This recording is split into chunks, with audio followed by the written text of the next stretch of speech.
नारायण साकार हरि का जो सत्य का साथ होता है।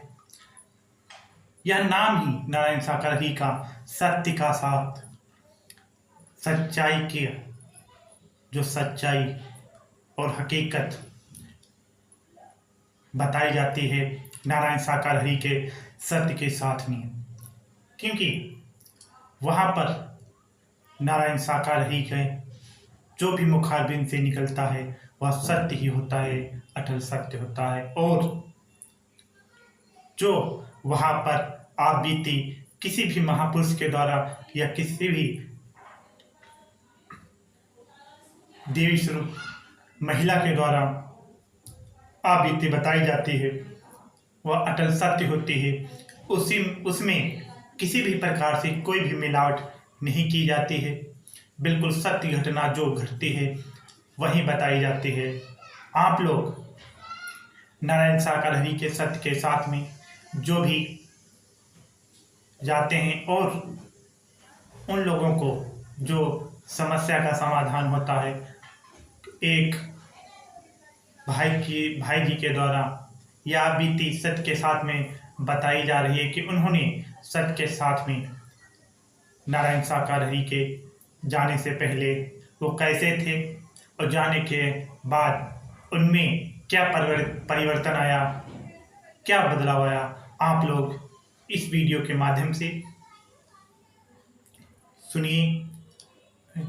उन्होंने नारायण साकार हरि के सामने अपनी आप बीती बताई, उस आप बीती को आप लोग सुनिए। और नारायण साकार हरि ने उनकी जब आप बीती सुनी तब नारायण साकार हरि ने क्या बताया उनके बारे में पूरी कहानी इस वीडियो के माध्यम से आप लोग सुने और वीडियो को लाइक करें। और नारायण साकार हरि का जो महामूल मंत्र है कमेंट में जरूर लिखें, नारायण साकार हरि की संपूर्ण ब्रह्मांड में सदा सदा के लिए जय जयकार हो। और चैनल को सब्सक्राइब करें जिससे आगे अधिक से अधिक हरि परमात्मा का गुणगान चर्चा कर सके। और कोशिश करेंगे कि सभी लोग एकजुट होकर लाइव आएं और हरि परमात्मा का गुणगान चर्चा की जाए। आप लोग इस वीडियो के माध्यम से जो महापुरुष ने ये अपनी आप बीती बताई वो आप लोग देखें इस वीडियो के माध्यम से। मानो मंगल मिलन सद्भावना समागम में आगमन किया और जब भी मौका मिलता है आने की कोशिश करते हैं, चेष्टा करते हैं, आते भी हैं। तो आपने क्या पाया, क्या खोया, इतना काफी है। इससे ज्यादा कुछ और कहने की आवश्यकता नहीं रह जाती है। हाँ संगत जी, मैं उनकी बातों को महत्व देते हुए और उनके साथ एक दिन मुझे सौभाग्य प्राप्त हो गया इन प्रभु परमात्मा के नारायण साकार हरि जी के दर्शन करने के लिए। सुना नहीं मिस्टर गौतम जी, अनेकों बार सुना होगा, इस समय भी सुना। हम तो एक हरघरा चौकीदार बन के काम करते हैं, एक साधारण व्यक्ति हैं। अब जो कहा प्रभु परमात्मा नारायण साकारी हो साक्षी के रूप में ब्रह्मांड को देख रहे हैं, उसे कुछ छिपा हुआ नहीं। साथ संगत जी, मैं जहाँ परमात्मा प्रवास कर रहे थे, मैं परमात्मा के दर्शन करने प्रवास पर पहुंचा और पहले से ही कुछ 7-8 महापुरुष बैठे हुए थे। मुझे भी बैठने का सौभाग्य प्राप्त हुआ। बैठते ही मैंने देखा कि प्रभु परमात्मा कोई वेशभूषा नहीं है। मुझे बड़ा आश्चर्य हुआ और मैंने बड़े गौर से देखा तो प्रभु परमात्मा की दृष्टि मुझ पर पड़ी और प्रभु परमात्मा ने मेरा परिचय पूछा और मेरे ऊपर दृष्टि डाली। दृष्टि डालते ही मुझे ऐसा लगा कि जैसे मेरे ऊपर कोई नारायण साकार की संपूर्ण ब्रह्मांड में सदा सदा के लिए जय जयकार हो। श्रीमान जी आप भली बात समझ सकते हैं, उच्च शिक्षा प्राप्त है, उच्च पदों पर आरूढ़ रहे हैं, बुद्धि विवेक है, आप जान सकते हैं। हमारे द्वारा कहा हम कारकारा चौकीदार बन के काम करते आए कर रहे हैं, एक साधारण व्यक्ति है। अगर हम कुछ होते तो आपसे परिचय पूछने की जरूरत नहीं पड़ती, परिचय पूछने की आवश्यकता नहीं पड़ती। क्यों? ब्रह्मांड के रचयिता नारायण साकार हरि परमात्मा थे हैं और रहेंगे। नारायण साकार हरि परमात्मा ही अंतर्यामी थे और रहेंगे। ऐसा वेदों में, पुराणों में, शास्त्रों में भी उल्लेख आया है और ज्ञानी संत जन, महात्मा जन भी बताते हैं। हाँ जी साध संगत जी, मेरे ऊपर जब इन परमात्मा की दिव्य दृष्टि पड़ी, परम प्रकाश जब मेरे ऊपर पड़ा, तो ऐसा मुझे लगा कि जैसे मेरे ऊपर हजारों वोल्टेज, मैं उसकी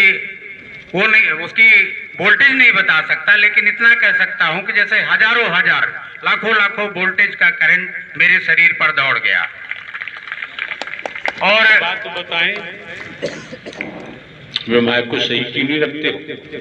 एक बात बताएं, 440 वोल्टेज के करंट लगने से क्या होता है? अंतिम दाह संस्कार। अंतिम दाह संस्कार होता है 440 का वोल्ट लगने से। 11,000 वोल्टेज की लाइन होगी तब क्या होगा? और हाई टेंशन लाइन होगी तब क्या होगा? लेकिन जिस परम प्रकाश की बात करते हैं आप, जिस ऊर्जा की बात करते हैं, वो पिता परमेश्वर नारायण हरि परमात्मा का होगा, जो आपको शीतल कर दिया होगा, ठंडा कर दिया होगा, प्रेममय कर दिया होगा। और हकीकत अंतःकरण में से पता चला कि मैं न नर हूं न ही नारी।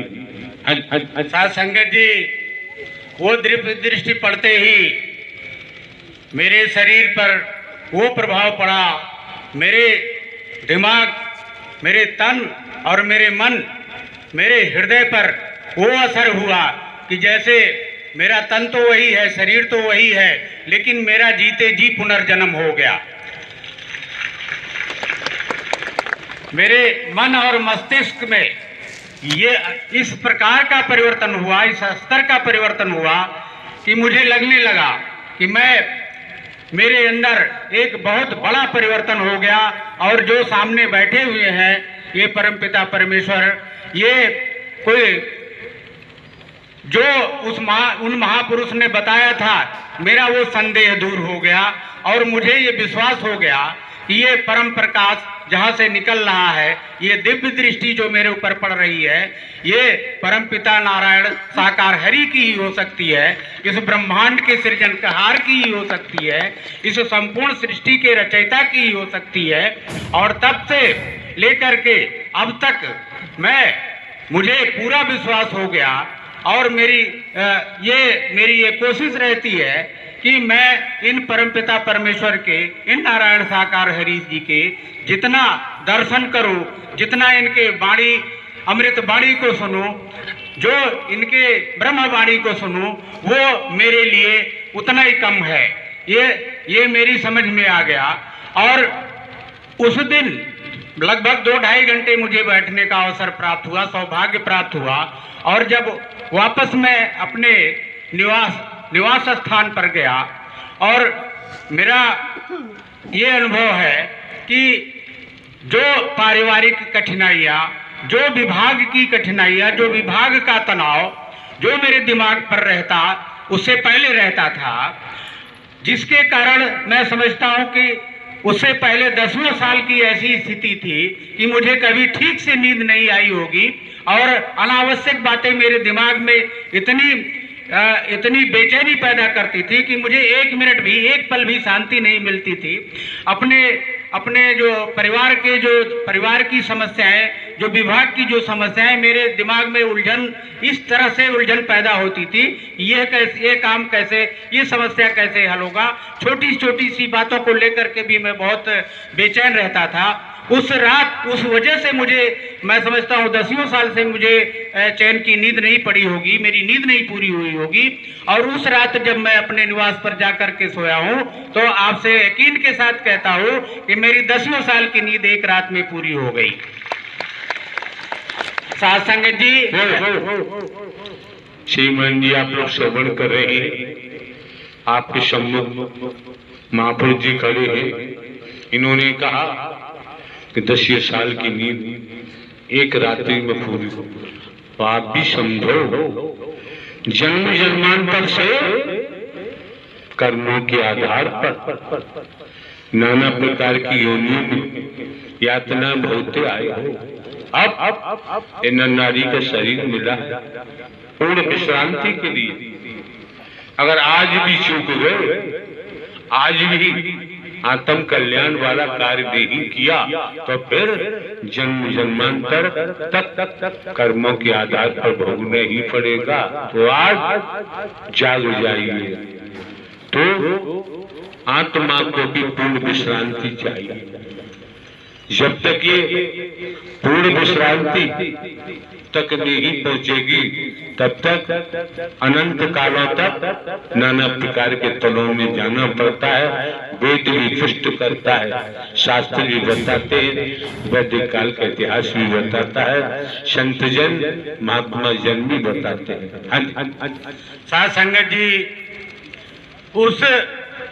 उस रात मुझे वो शांति मिली, वो चैन मिला, मेरी बेचैनी इस हद तक दूर हुई कि मैं ये समझ गया कि ये सुख शांति, ये जो मेरी बेचैनी दूर हुई है, ये मैं अगर अपने जीवन भर की कमाई खर्च करूं तो भी मुझे नहीं मिल सकता था। साथ संगत जी,